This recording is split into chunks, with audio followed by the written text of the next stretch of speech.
Hey YouTube, Untamed here. So I figured I would talk a little bit about the Land Cruiser, because the other day I told you guys that I had purchased or put down a deposit for a vehicle out of state, out in Maryland, and among the options that I listed off to you was not a Land Cruiser, and I think that surprised a few of you. As you know, I still have a deep love for this vehicle, as it is amazing. But here in front of me I have a 2021. I think is among the last. I think it is the last one that they'll get here at this particular dealership. The gentleman who was letting me do the video is the one who actually purchased it, and he happens to be one of the finance managers here at Lake Toyota, out here near Seattle. But I figured I'd kind of talk through it and just kind of voice my opinions on it. So right now, I think is the worst time, the worst time to try to buy a Land Cruiser Heritage Edition. Well, I mean a Land Cruiser in general, not necessarily just the Heritage here, because back in March they ended production of them. So all dealerships received their last wave, their last shipment of their Land Cruisers. So because of that, there's quite the quite the premium for them, and they're using that to their advantage. Oh, we got a peanut feature. Hey, love bug. I'll say hey YouTube. Crushed it. Why are you being shy? Say hey YouTube. Crushed it. So because of that, there is quite the I don't know, it's almost frustrating too, because I made a number of phone calls to different dealerships just to kind of get the feel. We're going to the beach and Jet's 2 years old. You're going to a beach and your brother's 2 years old. Crushed it. Thanks, Peanut.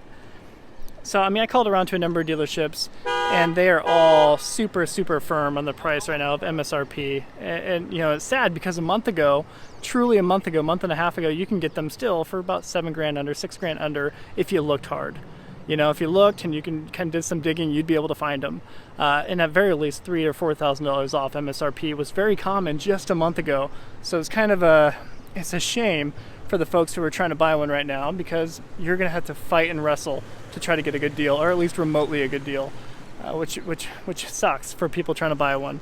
But Toyota can do it. They know that, well, they're not making anymore, so they can kind of stand their ground a little bit better. So I understand their perspective. Some dealerships, what I don't understand is that they're doing the markups, and you guys know how I feel about that. And unfortunately, I think this particular dealership typically does do markups, so yeah, no good there. But at any rate, I figured I'd highlight this to you. Of course, show you my 4Runner TRD Pro. Just kind of do a little bit of a side-by-side. I'll hop in here. The gentleman was super cool. His name's Shay. He works here. Cool guy. So he let me kind of poke around it a little bit and pop in. I think it's a good representation of how cool this paint, though, is. This is the Midnight Black Metallic. And you can kind of see the flake within the paint here, which looks stunning. Hopefully I can there's a good angle for you. You can really see just how amazing that looks. So you kind of got the silver and blue flake all throughout the paint, which is stunning. One thing I actually did not realize was this is paint matched, and I thought this was more of just like more of a flat black, not flat black, but like just a black without any metallic in it. So I was wrong on that. I thought that was just a normal black. So that's pretty cool. Among my favorite parts is these amazing BBS forged wheels in this bronze finish here. I think these are stunning. You guys know, if you buy a normal Land Cruiser, you have to offer up a Heritage Edition VIN number to actually get these ordered if you want to try to buy these separately and put them on your non-Heritage Edition Land Cruiser. So I think it's kind of cool. Toyota makes sure that you legitimately have a Heritage Edition before just kind of forking these wheels over to everybody. So I think that's pretty neat. Kind of adds to the exclusivity and keeps it exclusive. Love the darkened headlight housing. Obviously it's running right now. Got the LED strip, of course, LED headlights and fog lights.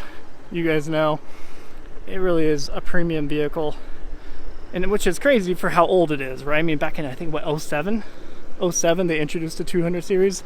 I might be off by 1 year. I think it's but bottom line is a super old platform. You guys know that.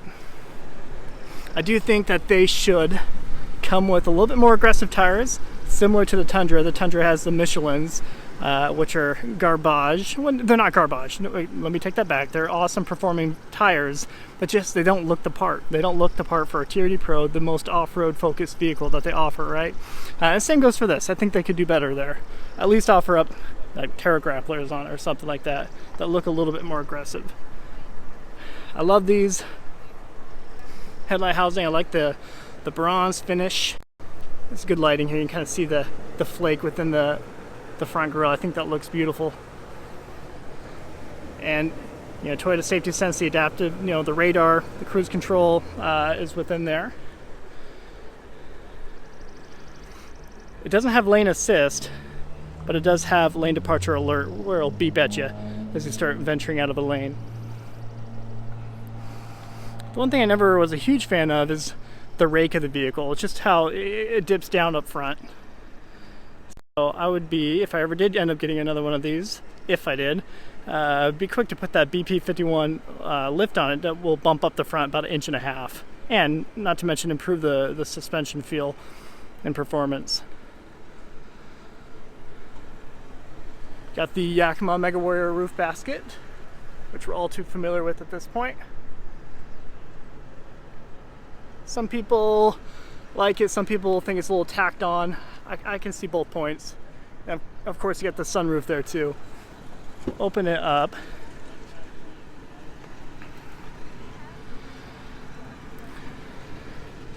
Kind of show you. I mean, buttermilk basic for the most part, right? But it's still, I don't know, it's exactly what you'd expect from a Toyota product, really. This I prefer, actually, the center display and overall setup within the 4Runner TRD Pro over this, if you could believe that or not. You know, it looks good. All the finishes are nice. You got a metal finish up here. I think that looks great. It feels great. However, the only bummer is, you know, like, it's just a little bit more involved, right? You can't just reach over and twist a knob for the climate. You can't just twist a knob for the fan speed. It's just a little bit more involved and integrated within the screen, which takes a little bit more of your attention away while you're driving. I feel like a dummy. For the whole time that I owned mine, I never utilized, in here, you have a wireless charging tray for your cell phone. So I never even utilized that the entire time that I had my previous one. So I feel kind of like a dummy. And it goes pretty deep in there where you can put your phone. Here's all your off-roading goodies, which you guys are familiar with at this point if you've watched my previous videos. Your seat cooling and seat heating up there. And your 4 low, 4 high. So this is a full-time 4-wheel drive vehicle, which is cool. It inspires a lot of confidence when you're driving in any kind of inclement weather. Whereas, you know, with a 4Runner, normal 4Runner, you're 2-wheel drive, rear-wheel drive most of the time, similar to a standard truck setup, until you put it in 4-wheel drive manually. There's your steering wheel. I know I'm showing a lot of you really nothing new. I know you've seen this before with my previous one, but I figured I'd just kind of talk through it, especially since, you know, the current status of things right now. You know, the current market with COVID inflating everything. The production of this particular vehicle is still limited to the 1200. So you still have, you know, the same amount. COVID didn't, you know, make it 900 or anything.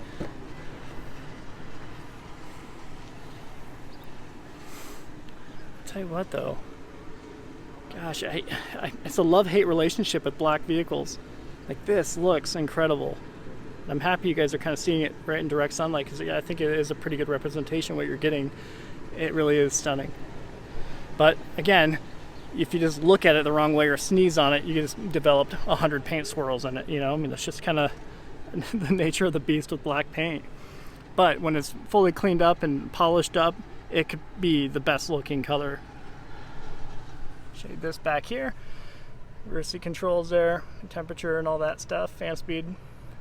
I'm indifferent on the wood trim, you know, and I've always have been. You know, I think I don't know, I thought I would hate it when I had it before, and I definitely don't hate it, but it is a piece of it that screams how old it is. But good space up here, obviously sunroof, the lighting. My wife misses having these ceiling vents in the rear. And the biggest noticeable difference is the headspace. When you come in here and try to sit in it, you know, the headspace is superior, noticeably superior than the 4Runner here. And I'll show you this real briefly. at the end here.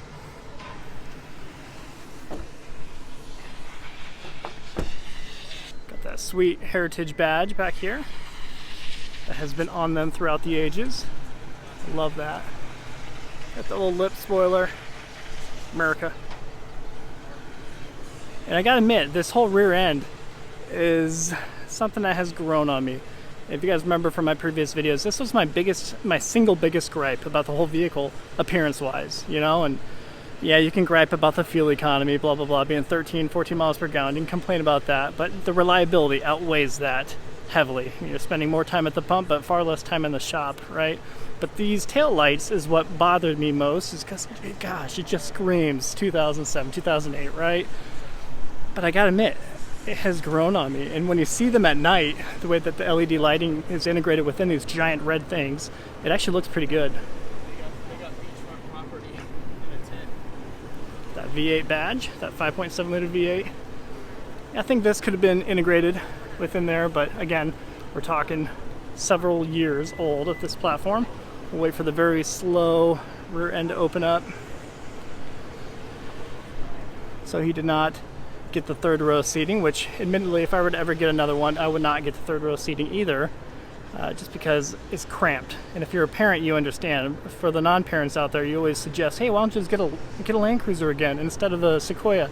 And it's obvious that you're not parents, because these are super cramped back here. With the Sequoia, you got to walk through in the middle with the two captains' chairs in the rear here. Your little toddlers and kiddos can walk through, and you can actually walk through with them and actually help them get buckled in and all that in their seat, in their booster seat.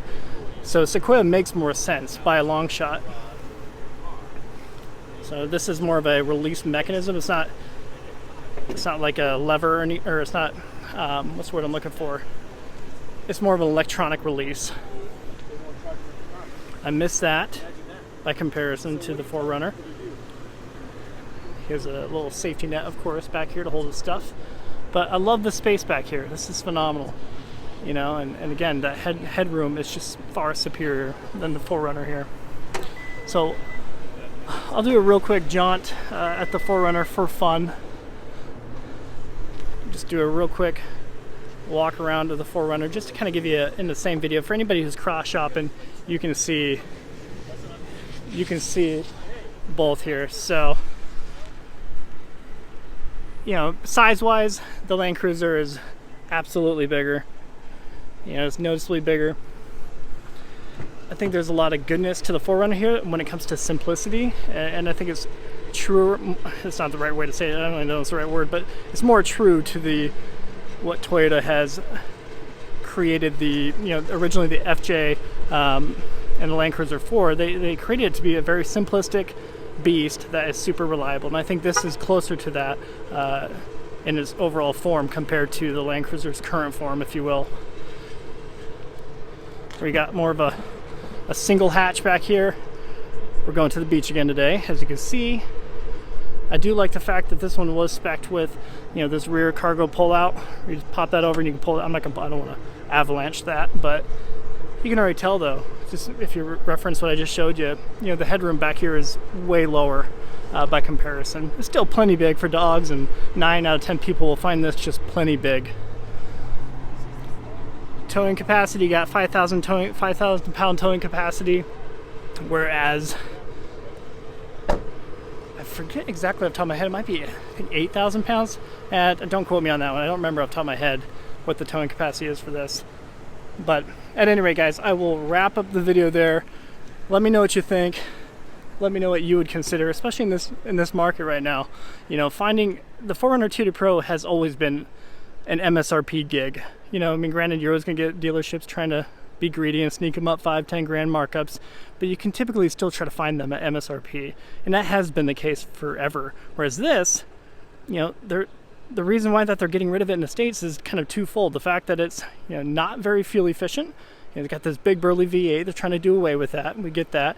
But then other pieces, you know, they just haven't sold. People haven't really I shouldn't say wanted them. People haven't been purchasing them throughout the last several years, and that's why they're taking them away. And I say not want, because I think a lot of people want them. I think people love these things. It's just a matter of that price tag has always been just way too steep for most folks, you know, and understandably so. 90 grand is a lot of money. Whereas you can get something that's equally capable, if not even more capable, with that 4Runner over there for half the price, just over half the price, right?